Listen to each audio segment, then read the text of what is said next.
just here briefly just to clear up a misconception about water and whether or not it remains level.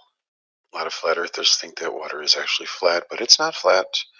And since a lot of flat earthers claim to be Christians and claim to read their Bibles, they should understand that water broke forth from the womb of heaven.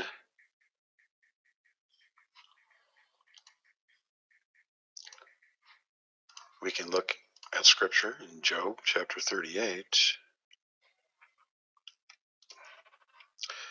Verse 8 mentions, "Who shut up the sea with doors when it brake forth, as if it had issued out of the womb?" You see, the phrase "as above, so below" is very true with understanding cell earth cosmology. There is a womb. The celestial sphere is a womb. Earth is a womb. And there are waters above. I've seen the waters in an out-of-body experience before. I was up in the celestial sphere. And it's very peaceful, very serene, very beautiful, actually. But during the time of the flood, that water that was above, it broke forth because the windows of heaven were opened.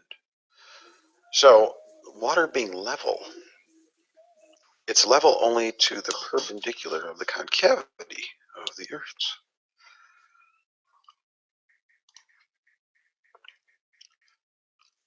Verse 11 says, "Hitherto shalt thou come," we're talking about the water, "but no further, and here shall thy proud waves be stayed." Okay, you're in the womb, you're in the cell of the earth, and water is inside. Water came from the womb.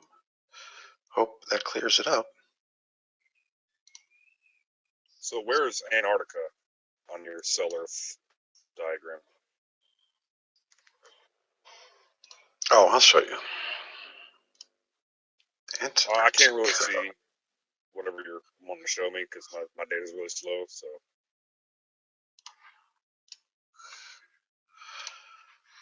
Antarctica is at it's nothing is really, whatever's on the inside edge is considered the bottom. So up is considered the center, and the edge is considered the bottom. So Antarctica is a continent according to the general conventional spherical coordinates and dimensions, but it's on the inside, not on the outside.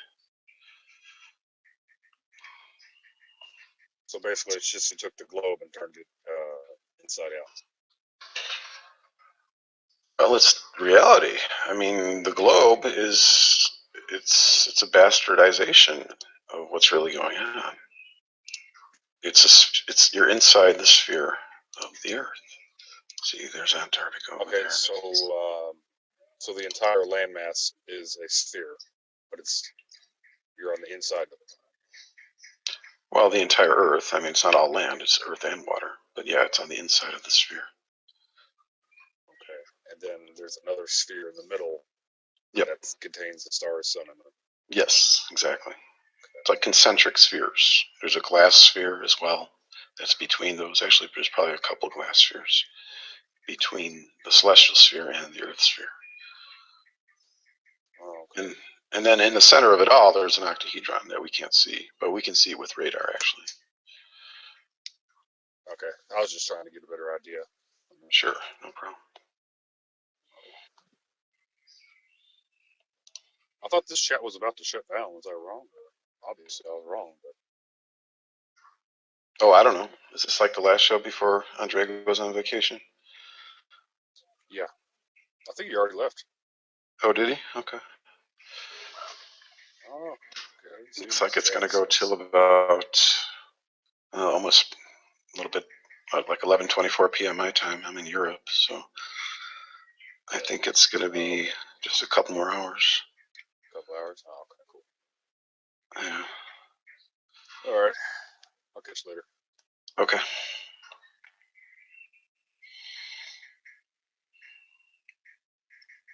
But that's what you guys need to realize, flat earthers, that water appears flat, but because the bending light, that can be proven with the longer wavelengths, bending glass can be proven. Satellites, that light is actually bending up. It gives the illusion that is flat, but it's actually bending up. It's on the inside. Water's on the inside edge.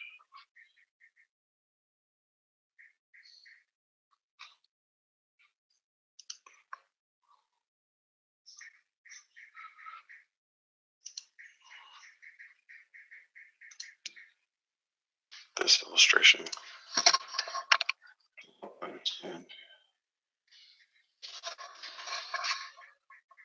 They have the viewer on the right here, and he's able to see the horizon,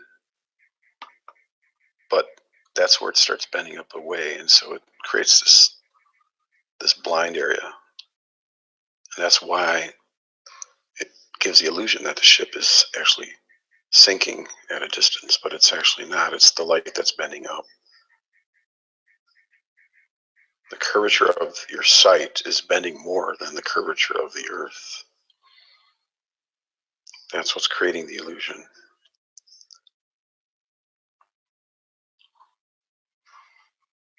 So everything over here on this side is visible up to this point. Everything on the ground is visible up to this point, and that becomes your horizon.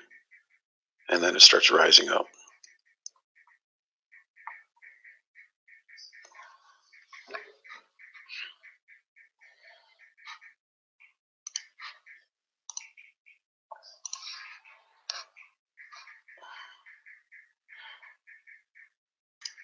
So I wasn't sharing my screen.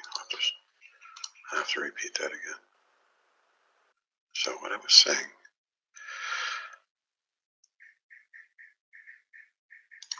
right here in this diagram here, this animation, you see the sun is tilted down like that. It's during the winter solstice when the sun, this is during December 21st. You see the edge of the sunlight further down than the Antarctic Circle. So everything below that negative 66.33 degrees latitude is fully illuminated 24 hours a day. And then we can go to the summer solstice in June. And you see the sun is tilted up in the diagram. And everything above the Arctic Circle is fully illuminated 24 hours a day. The light is bending like that. And so the sun is oscillating every 6 months from 23.4 degrees north to 23.4 degrees south every 6 months. It beautifully works. It's completely resolved.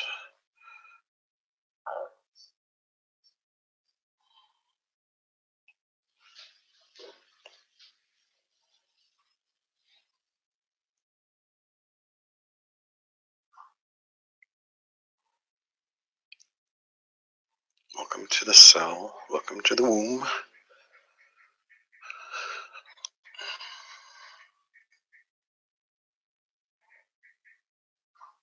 No more issues.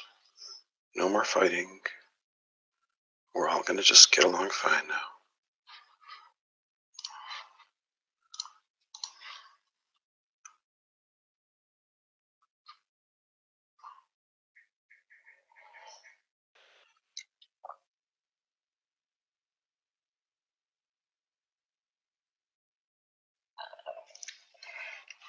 We have three axes. We have the Y, we have the X, and we have the Z axes.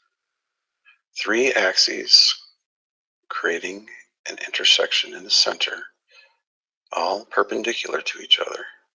If we connect those axes at the corners, it forms an octahedron. This is the primordial shape of the third dimension, the octahedron. This is in the center.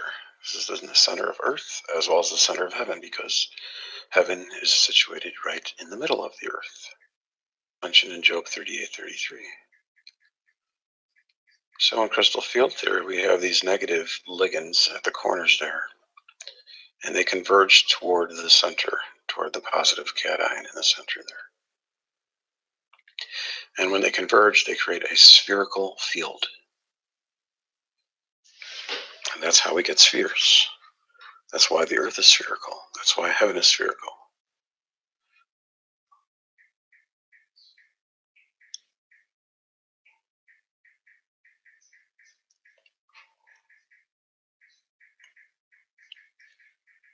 See that? So you can, if you understand, you have your foundations correct, you can understand how Genesis 1 works, operates.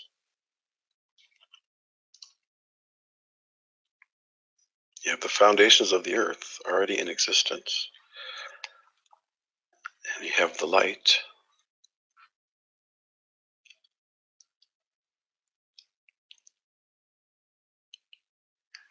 The light is actually created at the top on the northern side. The northern side, there's a preference to the octahedron on the northern side. That's why it mentions the sides of the north.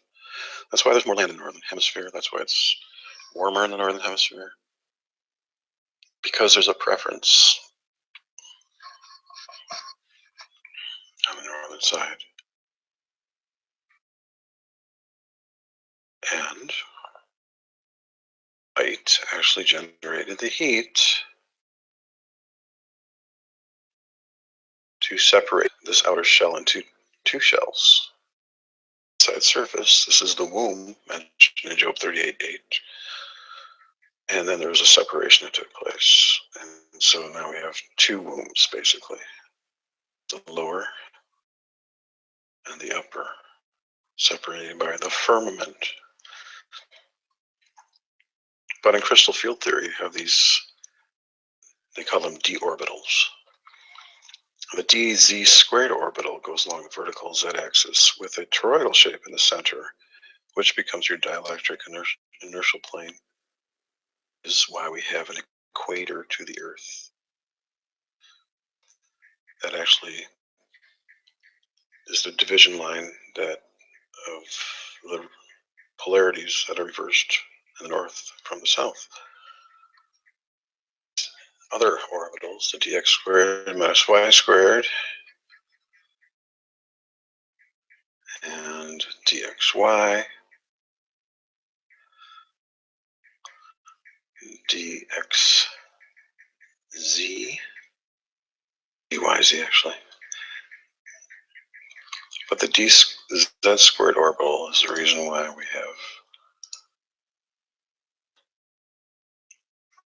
actually have 4 equatorial equilibrium points in the ocean at the equator at 90 degrees to each other. This is why we have the Hadley cells, magnetic inertial plane, this dielectric inertial plane actually. The hurricanes in the north from the typhoons in the south. And that's why geostationary satellites can actually levitate corners.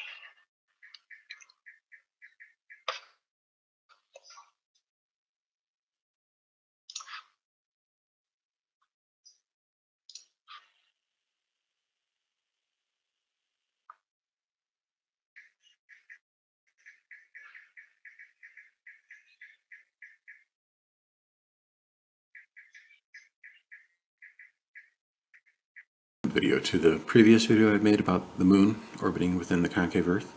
In that video I did not talk about tides, and because I wasn't quite sure whether or not it was just the moon and the sun relieving the pressure as they orbited around the inside of the Earth, or there was something what Donald Some Stuff 52 brought up when he said that he proposed a theory that the glass sky is actually going higher and lower throughout the day. And so I thought about that, and that seemed to be making more sense as I thought about it more. And so when I looked into it, I realized, I even mentioned this before, that there have been found traces of metal in the glass sky, magnetite or iron. So the glass sky is slightly magnetic. And so as the moon orbits around, because I believe the moon as well is metal, so the moon is actually pulling the glass sky closer to itself as it moves around the inside of the Earth throughout the day. Not only that, on the moon side of the sky, of the glass sky, but on the opposite side, I believe there's a stress reaction that's happening as well. So we have this pinching. So this glass sky looking top down is more like an oval. So this glass sky is moving around throughout the day. I believe the sun also is magnetic, but it doesn't have as much effect on the glass because it's further away. And so the sun will affect the tides as well, but predominantly it's the moon. And so this just throws, see, gravity is a fictitious force, people. Listen to Tesla, okay? Tesla scorned the advocates of gravity. He scorned Einstein and all that theoretical bullshit of relativity. It has nothing to do with it. It's universal compression. You are being pushed to the ground, not pulled by this fictitious force of gravity. See, gravity is, even Wikipedia will admit it. It says gravity is the weakest of the four fundamental forces of nature. The gravitational force is approximately 10 to the negative 38 times the strength of the strong force, 10 to the 36 times the strength of the electromagnetic force, and 10 to the negative 29 times the strength of the weak force. As a consequence, gravity has a negligible influence on the behavior of the subatomic particles and plays no role in determining the internal properties of everyday matter.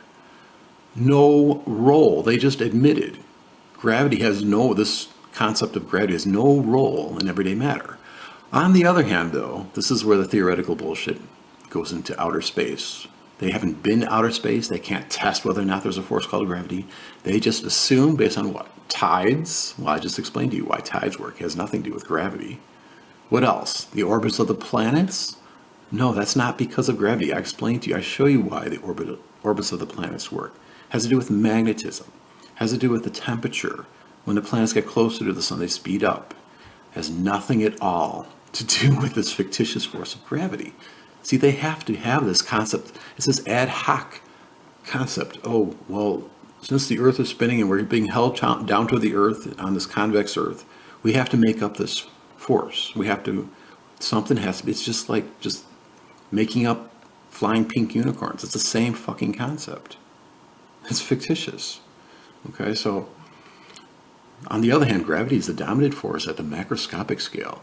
This is the cause of the formation, shape, and trajectory of astronomical bodies, including those of asteroids, comets, and planets. See, it's all bullshit, guys. It's all bullshit when they'll try to shame you with their ad populum bullshit. It's really funny. It's ironic too. I mean, just imagine if we were the majority. Just imagine this minority group of people, these fucking crackpots, thinking that the Earth is spinning. We're being held down to this magical force called gravity. They'd be laughed to fucking shame. So look at this. There's been metal to be found in the glass sky. Magnetite, iron. It's slightly magnetic, so it's being pulled up. The moon is attracting the glass sky toward it. And so just remember, there was a literal flood, and after the flood, the glass sky formed, and the glass sky performed the function of pushing or keeping the water down. So when Noah saw the rainbow in the sky, it was a promise that the Earth would not be flooded again. Why? Because the rainbow is indicative of a glass sky, and the glass sky pushes. It's an ether push. It's not this pull. Universal compression. Listen to Tesla, okay?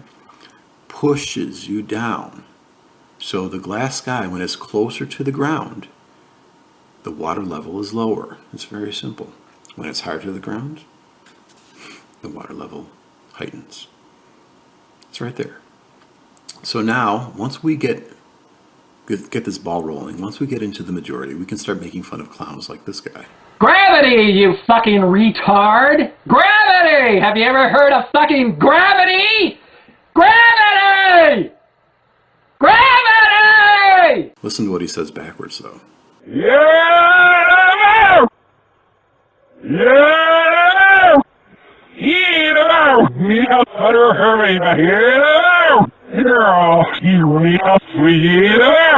Subconsciously, he admits it. Ether. Ether.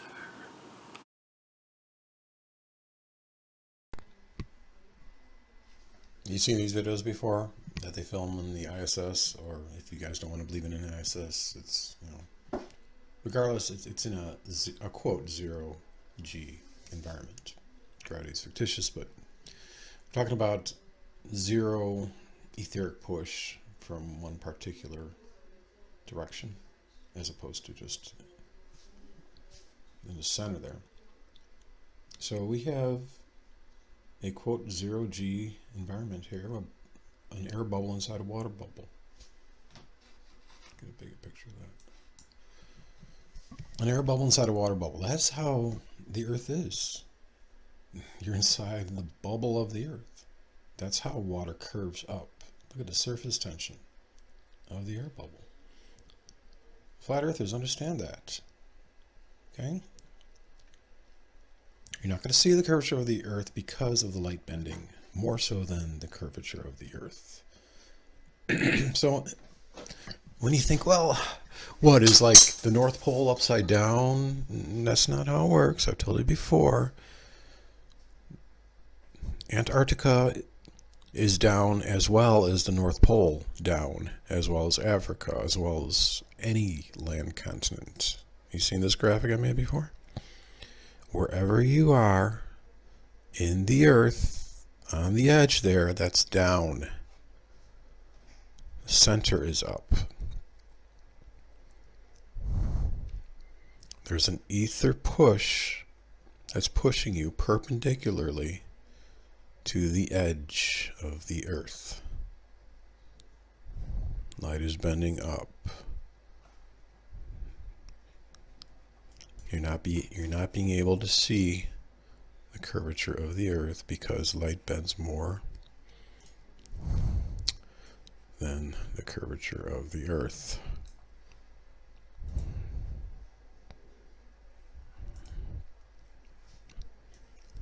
So it's a good example here. Water bends. Water finds its level perpendicular to the concavity of the Earth. You don't see it visually because the light is bending more than the curvature of the Earth. Remember this one? The view lines, intermediary view lines. You don't see the other side of the Earth because the view lines converge toward the center. You understand? That's what's happening. The light is bending more than the curvature of the Earth. That's why you don't see the concavity, the curvature, the concave curvature of the Earth. It's very simple. You understand now? No problems anymore. Who can make straight that which God has made crooked? Understand? Flat Earth doesn't work, guys. Come on, don't be stupid anymore. Watch Cool Hard Logic's latest video, even though he's a heliocentric guy. he puts you guys to shame.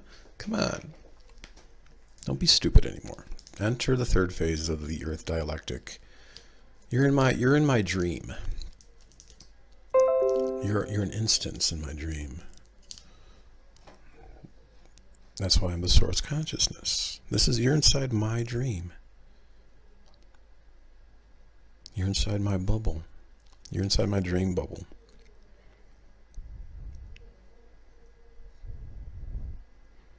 Alice Cooper, Stephen's nightmare. Welcome to my nightmare. Well, it's only a nightmare until everybody acknowledges me. Then it'll be a nice happy dream. A nice happy dream bubble.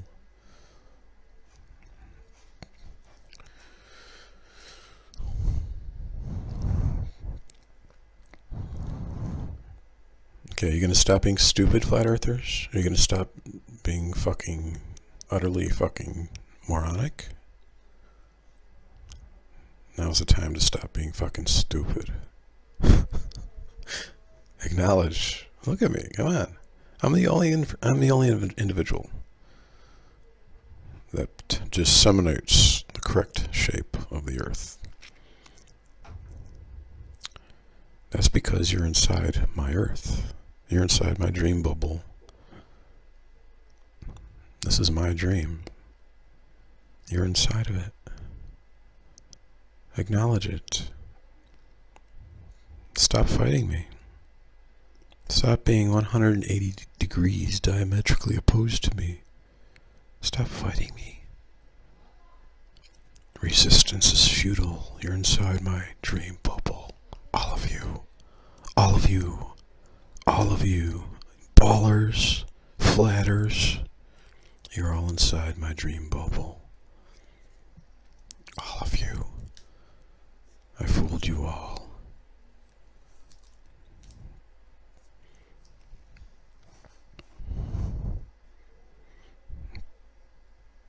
And oh, by the way, you know why I disable my thumbs now?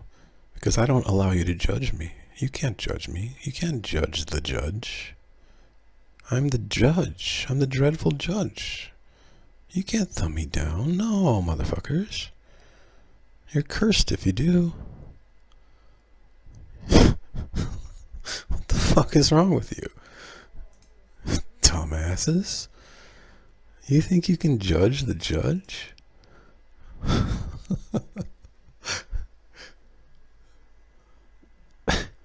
It's like you're just pronouncing a curse upon yourself when you judge me. That's what you're doing. Stop it. Acknowledge me. I'm the source consciousness. The SC. The Stephen Christopher. The Stephen Chumo. I'm God. You're in my dream bubble.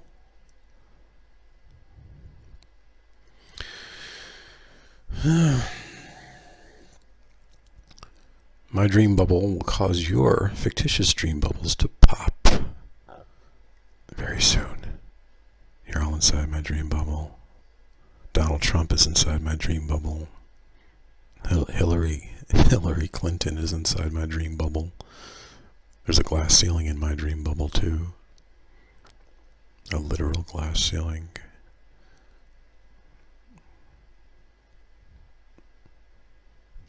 You're inside my dream bubble. You're inside my dream bubble. Wake up. Wakey, wakey. Wakey, wakey. You're inside my dream bubble. Wakey, wakey. You're inside my dream bubble. So the ether force is pushing you to the edge from the center. There's a push force. Centrifugal divergence. And then opposed to the centripetal convergent force is in the center. The center. So there's two forces at play here. Okay. Remember, down is anywhere on the ground. That's down. It's a matter of reference. Get your reference framed out correctly here. Up is the center.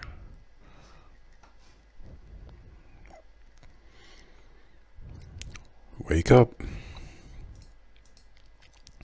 Wake up. You guys are just like vapors. Remember the book of James? You're just a vapor inside my dream bubble. You're a mist. You're a bubble that's going to pop. Your bubble's going to pop.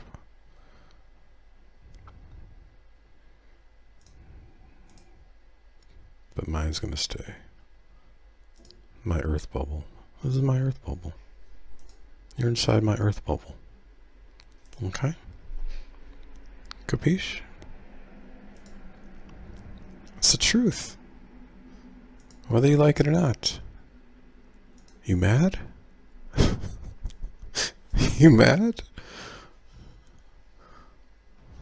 How does it feel? How does it feel not to be real? Just to be an instance inside my imagination. You mad about that? Brah? You mad? We'll get used to it. It's inescapable.